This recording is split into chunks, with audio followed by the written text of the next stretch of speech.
அவ்வளவுதான். சொல்லும் போது எனக்கு நம்மனமுங்குதே. நீ நாளைக்கே சுட்டு தரணும். அதுக்கு என்னங்க இன்னைக்கே சுட்டலாமுங்க. எனக்கு மாமா ஏயா அப்படி அவசரப்படுற? கொஞ்சம் நிதானமா தான் சுடுவேன். ஏ பேனர்ஜி, அவன் இன்னைக்கே சுட்டு கொடுக்குறேன்னா நீ ஏன் ஊரா? எப்ப பார்த்தாலும் சாப்பாடு பத்தியே பேசுற. அதனால்தான் சாப்பிட்டு கருப்பு பணியார் மாதிரி இருக்கேன். அதுங்க பார்த்தா எத்தனை தின்னாலுங்க ஒரு 1/2 மணி நேரம் கையும் காலையும் நீட்டி யோகாசனம் பண்ணா உடம்பு தானா ஸ்லிம் ஆயிட்டு போயிடுதுங்க. ஓ, யோகாசனம் வேற தெரியுமா? அடி என்னங்க பார்த்தா இங்க பாருங்க. இது சிரசாசனமுங்க. இது மயூராசனங்க மத்தா. இது ஒரு கால் தூக்கிய சக்கராசனமுங்க. இது வீரபத்ராசனமுங்க. காலை பின்னி இப்படி வச்சா வக்கராசனமுங்க. இது சந்திராசனங்க மாமா. இது சர்வாங்காசனங்க மாமா. அப்படியே ஹலாசனமுங்க, கர்ணபீடாசனமுங்க.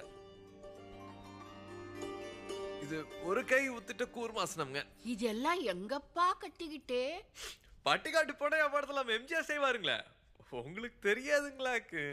எம்ஜிஆர் படங்களை மறக்க முடியுமா? அவரை பார்த்து எங்க ஐயா வாத்தியார்கிட்ட கத்துட்டாருங்க. எங்க ஐயங்கிட்ட இருந்து நான் கத்துக்கிட்டேனுங்க. ஏன் சிவாஜி கிட்ட இருந்து எதுவும் கத்துக்கலையா நீ? அதையும் தானப்பா பண்ணிக்கிட்டு இருக்கான். அப்ப சிவாஜி மாதிரியே நல்லா நடிப்பேன்னு சொல்லு. ஐயோ அதானுங்க நம்மளுக்கு வராதுங்க. இதுக்கு மேலையும் வரணுமாக்கம். இந்தா தம்பி, நீ வரும்போது ஒரு மீன் கொண்டு வந்தல்ல, அதை சுட்டா தலை எனக்கு. சுட்டா தலை தனியா வராதுங்களே. வெட்டு தலை தனியா வரும்ல. ஏனுங்க மாமா, வெட்டிடலாங்களா?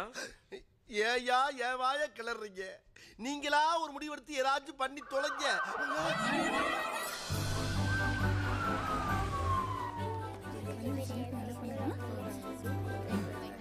96, 97.